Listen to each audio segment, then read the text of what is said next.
Do you have kids who argue like attorneys? They fight with their siblings, refuse to do homework. They're always moving, tapping pencils. They struggle with focus and attention at times. Sometimes they're very oppositional. They get bored easily.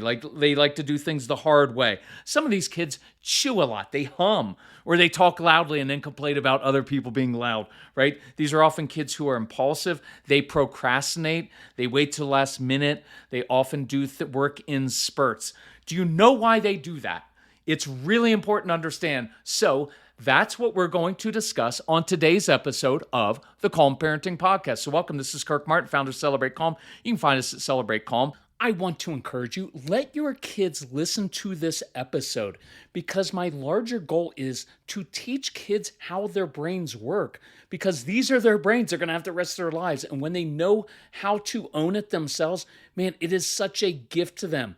And it's also a great way to have great conversation. And I want to give credit to a mom on our Instagram page. I had posted a video about how to do homework in slightly weird ways. And she said, could you please explain this more? Well, on an Instagram video, I get 90 seconds. On a podcast, I get a little bit more time. So I want to go through this in some detail. I've not written out a script for this. I just want to go based on what I know from working with these kids for the last 25 years, from having 1,500 of these kids in our home, from working with hundreds of thousands of families. There are some common elements here. And so I think what you're going to find, and look, I'm not going through the brain science. Do that yourself. I want to go through the practical elements, but for many of your kids, we've talked on a previous podcast about kids with very busy brains. So it feels like everything's out of control. So they try to control other people in situations. It's where some of the anxiety comes from. They're disorganized and forgetful, poor planning. Executive function is difficult. Sometimes they eat the same foods, wear the same clothes all the time. That's one thing that's happening in their brain. Some of your kids, they've got sensory issues. And that's why I mentioned in that video she was referring to that I noticed these kids that came into our home, they would lay on the hard part of, they take the cushions off the sofa and lie down on the hard part of the sofa. And at first I was like, what weird little kids. But then you step back and you start to observe your kids because your kids will tell you everything they need by what they do. So I started observing. I noticed, they like confined places. They like sensory pressure. Well, I can use that in homework time, in sleep. I can use that to calm kids down. So I'd encourage you, become a detective. Become a detective and really, not to catch your kids doing things wrong, because that's easy to do, but a detective to learn why they do certain things and watch for patterns. It's really cool. Today, what I want to focus on is your child's brain, and many of your kids don't get enough brain stimulation, whether that's from a lack of dopamine or something else, lack of blood flow in their brain. So they're always seeking stimulation. And that's when I open this up, that's a lot of those things: fidgeting, doodling, tapping pencils, moving constantly, arguing like attorneys, all those things. That's where it comes from. So let me start going through this to help you in some practical ways. So we know in school the kids are going to, fidgeting and tapping pencils. Well, what's that doing? It is bringing blood flow to the brain, which actually helps them concentrate better. So, one thing that you can do, I'll give you a few ideas during homework time, is this: movement and rhythm. Really, really important. Just sitting a kid at a kitchen table and then standing over him or her and saying, if you would just focus, you would be done in 45 minutes instead of taking 3 hours. Not really helpful. So I'm not a big fan of always sitting and learning. It's not how the brain and the body are supposed to work. So picture this. Can your son or daughter stand at the kitchen counter? They can rock back and forth. They can also, if there aren't a lot of other kids around who are going to be distracted, they could always tap their pencil on something. You can always, what we would do is just get the kitchen sponge and put it up there, a dry one or a little bit wet. You got to watch because these kids are going to make a mess of everything. But they can tap a sponge, because we've used that in a classroom sometimes, a little tiny piece of a sponge on the desk, and a child could be tapping that sponge. It doesn't make any noise, but they still get the tapping motion of it. So they're standing at the kitchen counter, rocking back and forth, sometimes listening to music. music can be extremely helpful because music has rhythm in it. And the rhythm, see if this makes sense. The rhythm in the music, the rhythm in the rocking back and forth, they can also be eating a snack, because eating a snack is chewing. Think what you're doing. You're chewing. There is a rhythm in that. There's also anxiety relief in chewing. Some of your kids, that's why they hum. They hum because that's usually when they're thinking. There is a vibration there. There is a little bit of a rhythm, and it actually helps them concentrate. So picture, instead of kids sitting still at the table, he's standing at the kitchen counter, rocking back and forth, maybe tapping something, maybe not. He can also, or she can also, look over his or her paper, and you tend to see things a little bit better sometimes when you're standing at a different angle. They are listening to music. Experiment with the music. When I am doing writing projects, when Casey is doing writing projects, we listen to very intense music. It doesn't always have to be classical music. Let it be music that's, who cares if it's irritating to you? That just means you're old. Because we all do that. Every generation hates the other generation's music. So they're listening to music, chewing. That's sometimes very, very helpful. Some of you have kids, the sensory kids, who, I have kids, we taught kids how to read while swinging on a swing. One, it's very calming, it's relaxing, and there is a rhythm to it. Some of you have kids who spin because that meets a vestibular need. Let them spin, and while they're spinning, review their vocabulary words, quiz them on math facts. I guarantee you, if they love to spin, they will do their homework and review stuff like that. They will do it so well while they're spinning. Some of you have kids who lie off the sofa upside down. Good. Go grab their math homework and walk inside, lay upside down next to them, if that doesn't make you sick, and say, hey, bet you can't do your math worksheet upside down. Many of your kids will love that. Use their nature. Stop fighting it. Those kids that would take the cushions off the hard part of the sofa are like confined spaces. So on one of the Instagram videos, the idea was, well, put a blanket over the kitchen table. You now have a fort. Kids love forts. They can go underneath the table because now nobody can stare at them. And they're under there. They can eat the chicken nuggets and mac and cheese that fell off the table from the night before. You give them a flashlight, or matches would stimulate their brain. Don't do that one. And now they can do homework in a different way. So here's what I want you to know. Experiment. Experiment with homework time. Know how their brains work, because once you understand how your child's brain works, not how your brain works, you can do this with a lot less resistance. And you know what the bigger thing is? It's not just about stopping power struggles and getting things done. You know what it really is? You're teaching your child how your child is made. Your child is going to have this brain for the rest of their lives when they're in the working world. So knowing how they work best is extremely important. I would encourage you, if you do not have it, get the Calm Parenting package or the Get Everything package, and they will have the ADHD University program in there. Now, your kids don't have to be diagnosed. I don't even ask for a diagnosis. I don't want a diagnosis. They're very broad. They're not very specific, and I just don't care.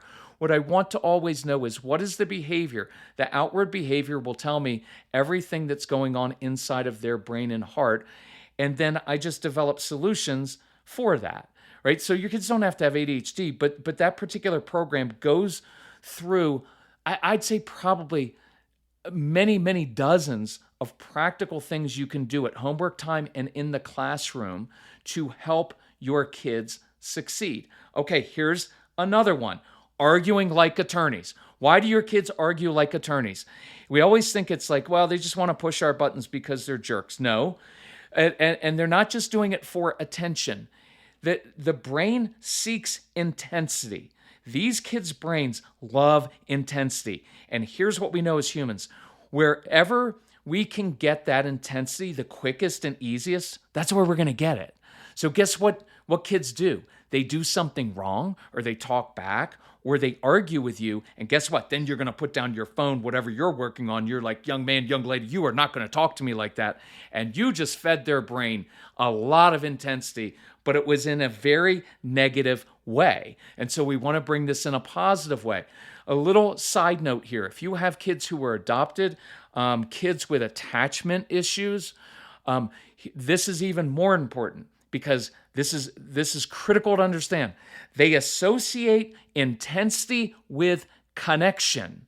Because the worst thing in a relationship, right, is not just when you're arguing with your spouse, because then at least I care enough to argue with you. It's apathy. Apathy means I just don't care. And to a child whose brain needs a lot of intensity, here's what that child knows. Whether it's negative or positive, I don't care. But when my mom or dad is yelling at me, at least they care enough about me to yell. See, they don't distinguish between positive and negative intensity. And what little kids know is I get the teacher's intensity, my parents' intensity, much more quickly when I do something wrong. So I want to start noticing when kids do things well and giving more intensity that, hey, nice job with that. Hey, good job, man. That shows me you're growing up. Fist bump. Start doing that. When we moved to our home, we were quoted a cost of over $20,000 for some trees and shrubs, but we just saved 90% with fast-growing trees, and they helped us get the exact privacy and flowering trees and shrubs for our specific climate, and it's delivered right to our door in days. Fast Growing Trees is the biggest online nursery in the US with thousands of different plants and over 2 million happy customers, including us. They take the hassle out of creating your dream yard. Their Alive and Thrive guarantees ensures your plants arrive happy and healthy. Plus, get support from trained plant experts on call to help you choose and care for the right plants. This spring, Fast Growing Trees has the best deals for your yard, up to half off on select plants. Plus, listeners to our show get an additional 15% off their first purchase when using the code CALM at checkout. That's an additional 15% off at fastgrowingtrees.com using the code CALM. fastgrowingtrees.com/CALM. Offer is valid for a limited time. Terms and conditions may apply. So when Casey, look, the other thing is they're going to push your buttons. And that only works because you have so many buttons to push. This is not blame or guilt, but we just have to grow up as adults and know that we have a lot of triggers. Look, on my Instagram videos, I wear a Yankees hat. Why? Well, one, because I have that hat because we hike a lot. And when I wear a Yankees hat, it either provokes people, which is, look, I'm these kids. It's interesting when people get provoked by a hat, by a logo on a hat. And so it provokes conversations because everybody has an opinion. A lot of people have an opinion on the Yankees. They either love them or hate them. Nobody's really passionate about the Colorado Rockies. Most of you don't even know they have a team. So I wear that hat, but on the videos, I get so many comments. I'd love to take your advice, but I can't from a Yankees fan. And I have to reply, I'm not a Yankees fan. I just wear the hat to provoke easily provoked people. Why? Because that's interesting to do.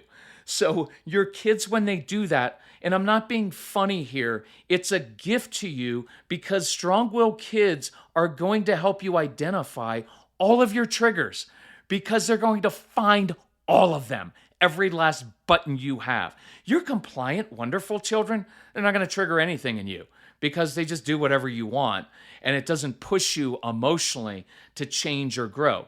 Again, not being euphemistic, oh, these kids are a gift, but they are a gift because they're going to cause you to grow up and they're going to cause you to learn how to handle conflict with your spouse because you and your spouse didn't know that you're going to have one of these kids.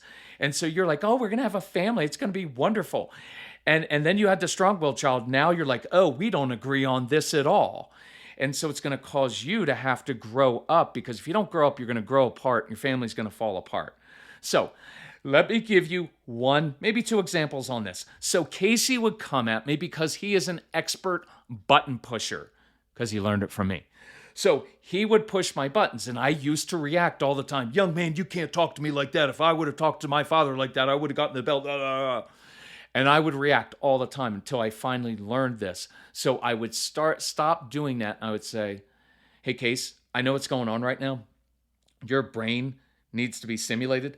I know what you're looking for. At first, you know what I told him? I said, I need to apologize to you. I apologize because by my actions, the previous 83 or 8,300 times you've pushed my buttons, I always react to you. And I've taught you by my actions that you actually have power over my emotions and mood and behavior. And I apologize for that because that's what I've taught you before. From now on, I'm not arguing. I'm not going into the courtroom with you because you can't. These kids are little attorneys, cops, and judges all rolled into one. They will own you. So I'd say, Case, listen, I watch what the process here. I'm teaching him. I apologize because in the past I've reacted. See, that's an honest statement.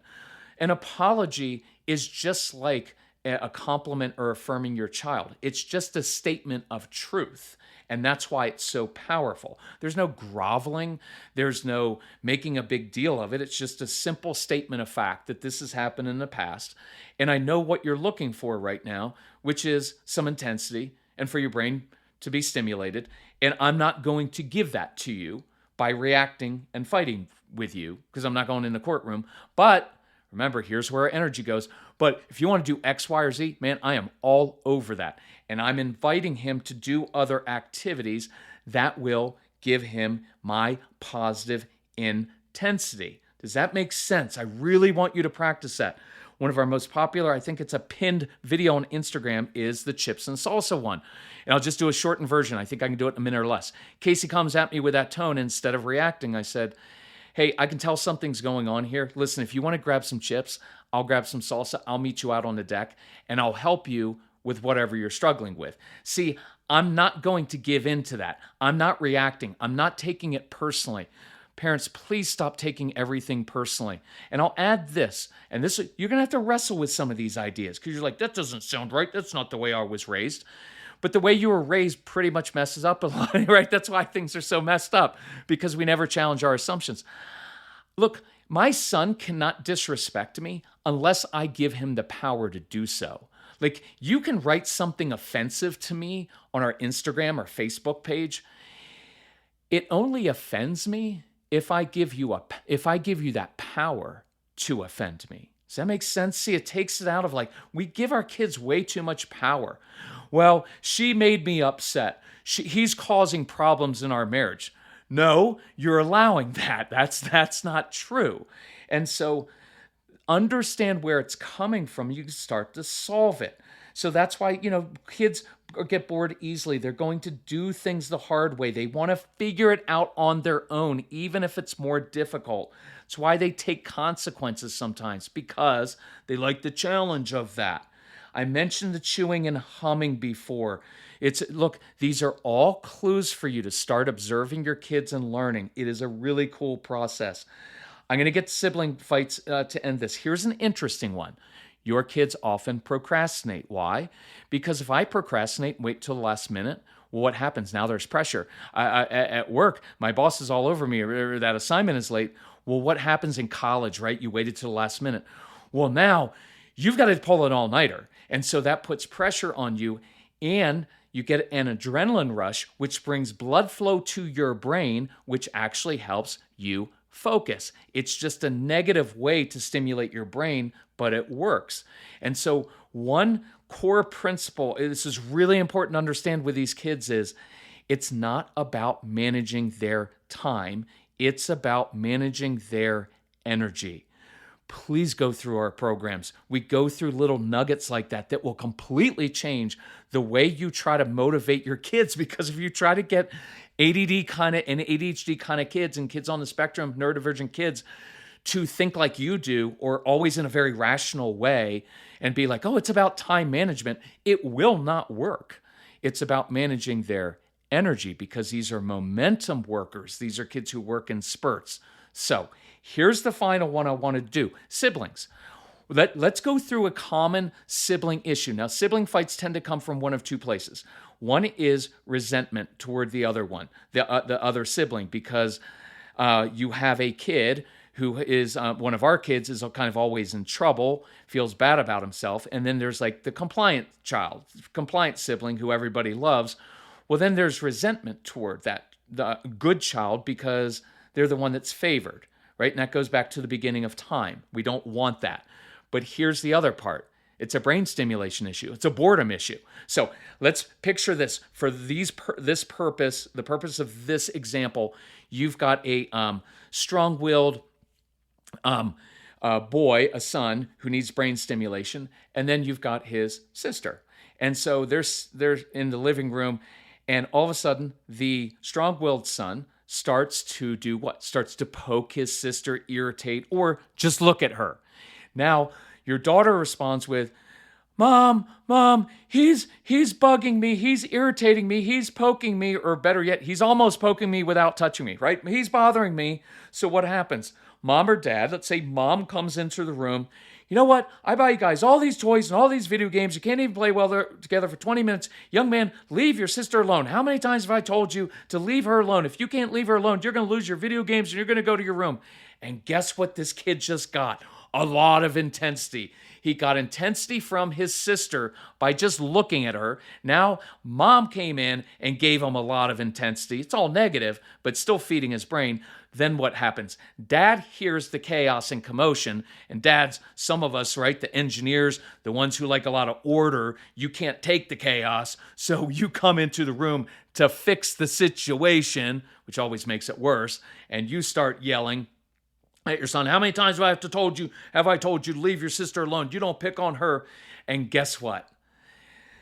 This little kid, by merely looking at his sister or almost poking her, just triggered 3 people, just got 3 people to upset. Because you know what the dad's also upset at? His wife is upset, right? And so what he's really saying to his son is, you know, I don't really care about what you did, but look, don't make my wife upset. Because as men, we barely know what to do with you when everything's okay, wives. But when you're upset, it freaks us out because we're uncomfortable with emotions. And that's why we shut you down. Say, oh, it's no big deal. You're overreacting. There's no need for you to be upset. And that just never, ever works. It makes it worse all the time. So one kid, by taking one simple action, no effort at all, just got 3 people in his home to react. Now, is that right of him? No. But it's also not right of us to keep feeding it, right? It would stop if we would stop doing that. So instead, Mom, Dad, you come into the room. I love coming in, lying down on the living room floor or sitting because it throws your kids off. And now I get to teach. I get to read the moment, read the room. Hey, I know what's going on in here. Son, you have this awesome brain. Man, it needs a lot of brain stimulation. That's why you're always thinking. That's why you're always moving. You've got this brain, all these ideas in your head, and I love that. But your big enemy in life is boredom. You hate being bored. So when you get bored, you pick on your sister. Now, here's the downside. When you pick on your sister, you end up getting in trouble and losing stuff that you like doing. And you just gave your sister power over you because if she stops reacting, you have to up the game. So here's what else I know about you. Besides all these other great things, you have a big heart, usually toward other people, not me. Don't say that part, but just know it inside. Don't say any of the sarcastic stuff. I get to say that on a podcast. Don't say it to your kids. So, son, you've got this big heart toward other people, and you love money. I'm not talking about greedy kids. I'm talking about kids who just are born entrepreneurs. So, son, I have an idea. I need to go start making dinner. There's movement. Motion changes emotion. I'm inviting him into another place. Hey, I'm going to go start on dinner. If you want to come help me out or come sit at the kitchen counter, I bet we could brainstorm 3 different ways for you to earn some money in this neighborhood, right? Doing little jobs for different people, starting his own little business. So what have I just done? Instead of coming in, why do you always have to pick on your sister? Why can't you behave yourself? Go to your room. Instead of shaming and look, we're not teaching him anything. All we're saying is, you're a bad kid. Please cut it out. or go away from us. In this, I just explained exactly what's going on in his brain so he knows for the rest of his life he better stimulate his brain in positive ways or he's going to be a risk taker and gamble and have addictions to different things. I'm teaching him and I'm showing him a different way, a positive way to get this brain stimulation. See, that is a beautiful, beautiful thing. And now I start to proactively meet the need for brain stimulation and intensity in positive ways. A lot of these misbehaviors just go away. And I can also teach my daughter how to stop reacting to him and stand up for herself, but that's for a separate podcast. So think how beautiful this is. Now I know why my child does this. You know why your kids do this. So proactively start doing things to meet those same needs, and you can do away with a lot of the arguing and the fights and the refusal and resistance to do homework. So those are your marching orders this week. Observe, and instead of reacting, meet internal needs. If you need help with that, go through the programs. They come on an app. You and your spouse can both listen on your own app on your own phone. You can share it with your parents. If you have teachers who are interested and want this insight, then you just contact. We'll give access to teachers so they know how kids' brains work. Like, it's really, really cool. So if we can help you in any way, reach out to Casey, C-A-S-E-Y, at celebratecalm.com. Thank you for listening to the podcast. Thank you for being open to different things and trying it a different way. And thanks for sharing the podcast with others. We'll talk to you soon. Bye-bye.